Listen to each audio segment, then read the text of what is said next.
G'day everyone. I didn't want to make this video. I was really hoping this would be resolved and would go away without me having to say anything publicly. But now that they have posted about it publicly, I'm left with no choice. So this is going to be a different kind of video, one where I have a script and I've taken legal advice before making this video because I wanted to ensure that I did not say anything misleading or incorrect and present the facts accurately. This is a factual account of what happened and I will have the receipts to back it up. And for once in my life, I'm going to try to get through this without making jokes or laughing when I feel uncomfortable, because all of this is uncomfortable. So here we go.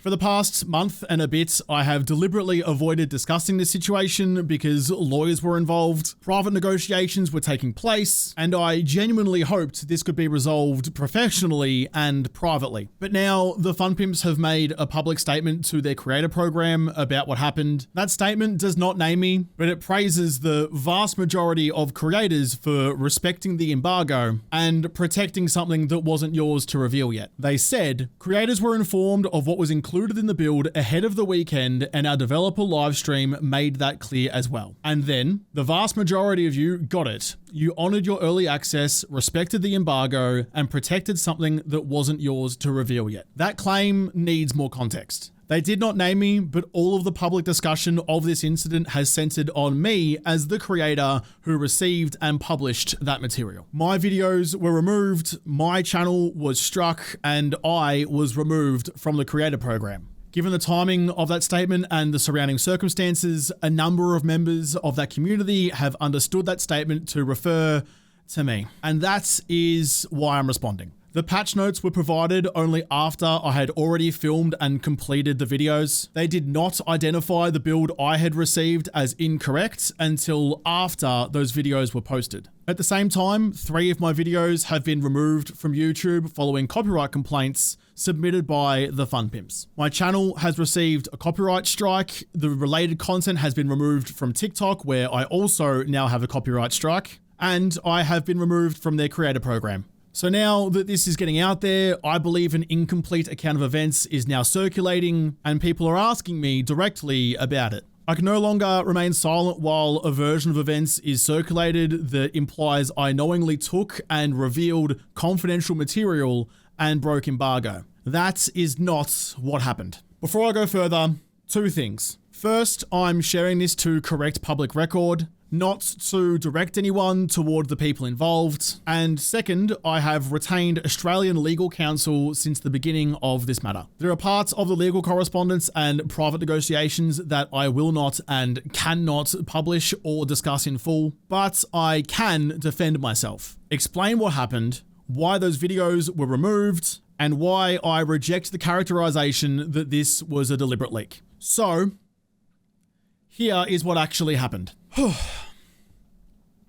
I was a member of the Fun Pimps creator program. I was accepted into that program in July of 2024 after already covering 7 Days to Die for years. This is not a game I occasionally covered for easy views. It has been the center of my channel, my career, my community, for a very long time. Ahead of the 3.0 launch, I received access through the official creator system to a build presented to me as 7 Days to Die 3.0. I did not hack anything. I did not receive stolen files. I did not bypass security. I did not obtain the build from another creator or some private or unauthorized source. I downloaded and used a build made available to me through the official creator system. The information accompanying that access did not identify which build number I had received or which build was the correct creator build. There was no indication that I'd been given the wrong build. The materials provided to me did not identify in any way that the build contained material outside the scope of permitted creator coverage. It was presented as 3.0 access with creators in the program, including me, encouraged to create 3.0 content. So that is what I did. I understood that the access provided through the creator program was intended for the creation of 3.0 coverage, and I did not know that the particular build provided was incorrect and contained material outside of the intended scope. The build I was given contained 2 certain features, including chicken coops and another feature that were later said to not be intended for publication. And I made videos discussing those features as they appeared in the build provided to me. I was not trying to sabotage the release. I was not trying to spoil some secret announcements. I was using the access for its stated purpose, creating 3.0 coverage. When I discussed the first feature in the video, I did not present it as polished or an officially announced feature. I openly questioned whether this feature was unfinished, hidden, or operating somewhere in the back end of the game. It wasn't until after those videos had been produced and the first one published that I was told that I had been given the wrong build and that it contained material that was not intended to be shown. The first removal request arrived about 14 minutes after publication. The video had gone live at the stated embargo time, which was 3 a.m. Melbourne time, which I had followed, and I was asleep when that message arrived. Notably, this was 3 hours later than my usual upload time, so there can be no doubt that I followed the stated embargo. The FunPimp's position was that confidentiality obligations arisen under a previous NDA applied to certain material shown in my videos, including material that appeared in the supplied 3.0 build. This was not my understanding, because the later creator program access explicitly permitted 3.0 coverage, and there was no clear warning that the build contained any material outside that permission. I have not discussed, and I will not discuss, any material that remains subject to confidentiality obligations. But the important point is that I did not take something that I understood to be prohibited and publish it anyway. When I woke up and learned that the material did not reflect the intended public 3.0 release, I corrected that information immediately. I pinned a public correction explaining that the footage had been recorded in an incorrect build that had been made available to me at the time. I clearly told viewers that the chicken coops and the other feature were not included in the public 3.0 release, and I repeated that clarification during my release weekend live streams. I also cancelled the planned Instagram publication of the disputed content that had not yet been released, so the chicken coop content and the content containing the other feature never appeared on my Instagram. Once I understood there was a problem, I stopped further publication and I corrected the record. Unfortunately, that was not enough to satisfy the FunPimps and behavior. They demanded that I remove or re-edit the videos at my own cost. I was not trying to leave disputed material online while pretending that nothing had happened. I clearly told viewers that those features were not a part of the public 3.0 release and tried to find a practical way to resolve the content already produced. In the Discord conversation at the time, I also proposed a practical solution. I explained, I used the build I was given access to, it displayed as 3.0, and I made the video in good faith based on the information available at the time. I also asked if the video could remain live with an immediate pin correction, while behavior and the FunPimps worked out what had happened. And I made clear, I am willing to cooperate, but I am not willing to absorb the full cost of a wrong build issue I did not create without that being recognized. I did not agree to immediately erase or substantially remake several completed videos, as though the entire situation had been caused solely by me. I was an independent creator, I was not their employee, and this was not paid, contracted content produced under an approval process. I had used official creator program access, recorded the build supplied to me, and published in good faith. I had and have no paid content agreements with the FunPimps giving them editorial approval or control over what was published on my channel. I did not select the build, package it for distribution, or know that it differed from the intended creator version. There is a major difference between deliberately revealing something you know is prohibited and unknowingly recording material in an incorrect build that has been supplied to you through an official source. In my view, their statement that something wasn't yours to reveal yet leaves out that distinction. Instead, it may give the readers the impression that I had knowledge and intent. It suggests that I knew I possessed restricted material, understood that I was forbidden from showing it, and revealed it anyway. I, again, reject that characterization. I had no role in selecting or distributing the build that appeared in my account. Had I been warned that the build was incorrect or contained prohibited material, I would not have recorded those videos. There would have been no sensible reason for me to risk my channel, my professional reputation, and my relationship with the developers of the game that has helped support my career thus far. After the initial requests, the situation escalated rapidly. Once it became clear this was a serious issue, I asked for any formal demand to come from the company legally responsible, rather than continuing through informal messages in Discord.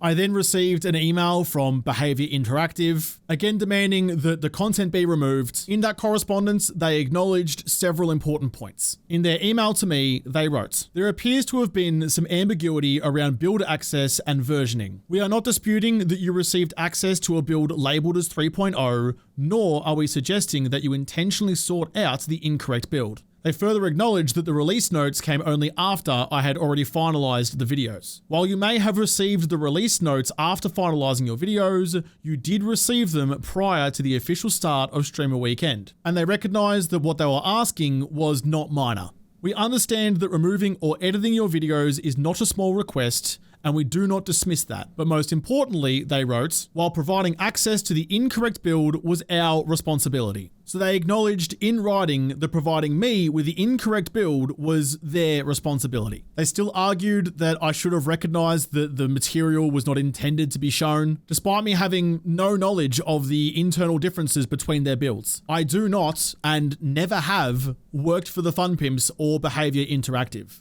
And that is the central disagreement. I still do not know how I received a different build or why that material was included, and they have not given me an explanation for how that happened. But I did not create this situation. Because I would be shouldering the entire cost arising from the incorrect build they supplied, with no offer to cover the loss to my business, I stated my reasoning and declined to immediately remove or remake all of the content. In my response at the time, I explained why. I wrote, "I respect that Behavior and the Fun Pimps have full control over what they choose to include in the game, how they release it, and how they communicate future content plans. In the same way, I retain editorial control over my own published content. I do not work for Behavior or the Fun Pimps, and I was not paid or contracted to create this video. This was independent coverage made in good faith from a build I was given access to. If this had been a paid contracted campaign, there would normally be clear terms in place around review, approval, change requests, takedowns, and remedies if something went wrong.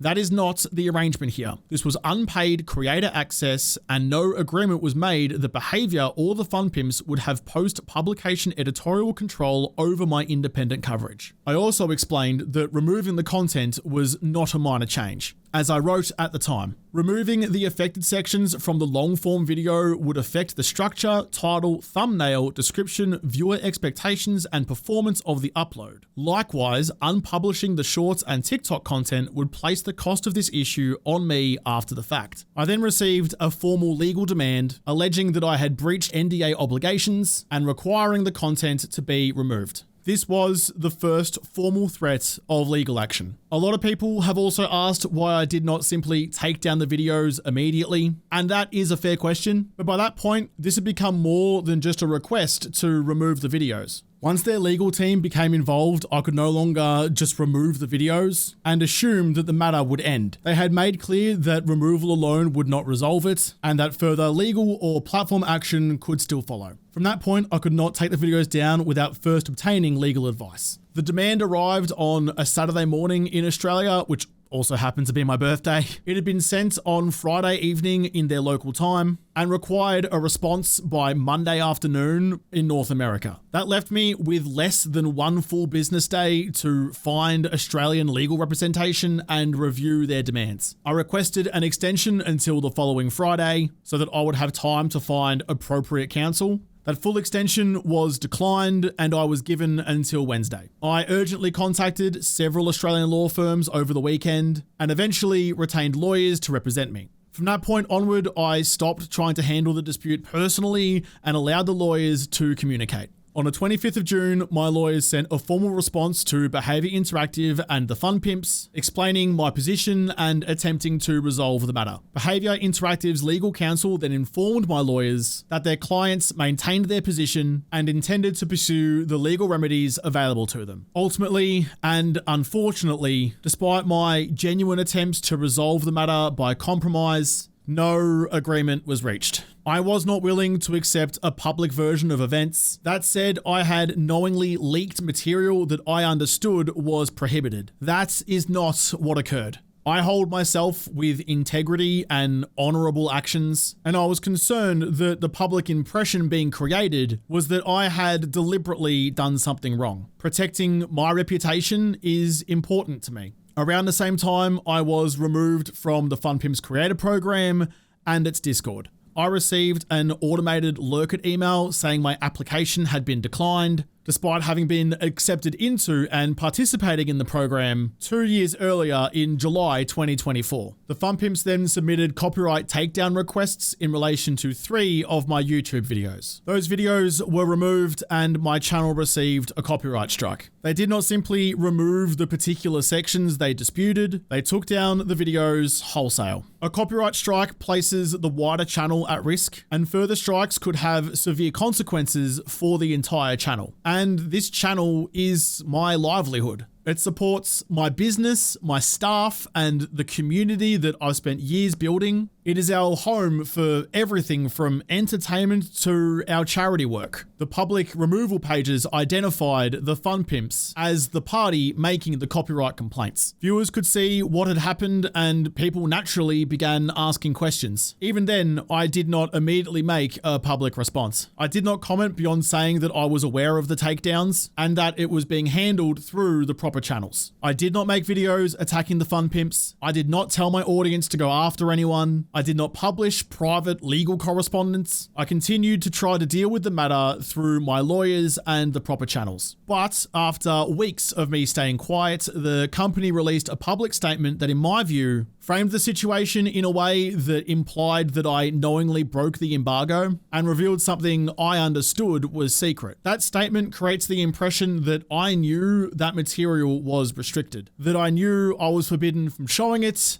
and chose to reveal it anyway. It also suggests that I failed to respect the embargo. I did respect the embargo. The video went live at the stated time. This was not a creator knowingly entrusted with a secret and choosing to betray that trust for views. I published openly under my own name. When I was told that the build was wrong, I corrected the information and stopped further publication. That is not the behavior of somebody trying to secretly distribute stolen material. People can disagree with my refusal to immediately delete every completed video. I understand why the developer wanted that material removed, but that later disagreement does not turn the original publication into a deliberate breach. Seeking legal advice and attempting to resolve the dispute privately was not an admission of wrongdoing. Independent creators do not have legal departments, and disputes like this create significant financial and professional risk. At every stage, I have been responding to actions taken against me. I did not initiate legal proceedings, issue takedowns, or make the dispute public. I was left with a choice: accept demands from a company that I was not employed by and had no paid content or editorial approval agreement with, or seek legal advice and defend myself and my business. And I chose to defend myself. Attempts were made to resolve it. No agreement was reached. The copyright takedowns followed. I dispute those copyright takedowns. I am receiving legal advice about those actions, and I am not going to argue an entire legal case in a YouTube video. I've spent years covering 7 Days to Die. I've promoted updates, showcased features, brought players into the game, and built a large part of my career around this community. The Fun Pimps can manage its creator program and protect genuinely confidential material. But once they publicly implied that I knowingly revealed something entrusted to me as a secret, I had to correct that implication. This dispute has affected my sleep. I've lost almost 6 kilograms during it, and I've struggled to work without fearing the next email or the next platform notice. I wish the correct build had been supplied to me. I wish that this could have been resolved privately. It was not. So about my future in this space, for now, I still enjoy 7 Days to Die, and I still love making videos that you enjoy watching. All your kind comments over the years go into a folder called the Rainy Day folder, where I can go and remind myself of the positive impact you guys have told me I have from doing this. That folder has not closed for a month. I will continue creating content I believe is best for my channel and the community, whether that is 7 days or otherwise. But I will not participate in future early access update weekends without clear, professional, and contracted agreements that properly define the build, the permitted content, and the review process. I cannot put myself or my business in this position again. I'm not holding a grudge. I'm not saying I would never work with them again, but the current copyright strikes would need to be properly addressed first. I will continue following my lawyer's advice and handling any next steps through the appropriate processes. And for now, annoyingly, I'm left with unanswered questions, thousands of dollars in legal fees, an ulcer from constantly chewing my lip in my sleep, and a very uncertain future in content creation. Thank you for listening. I'm sorry I had to make a video with all of this, but it was important to me to make sure that the record was set straight and my reputation was not damaged further by an incomplete version of events. I wanted to finish this with a joke. I never want you to leave a JaWoodle video with a bitter taste in your mouth. I want these videos to make you smile. But honestly, I'm just tired. I'm one person up against a much bigger company using legal and platform processes against me over material they have acknowledged responsibility for supplying. I'm just tired. Let's hope I never have to do this again. Cheers.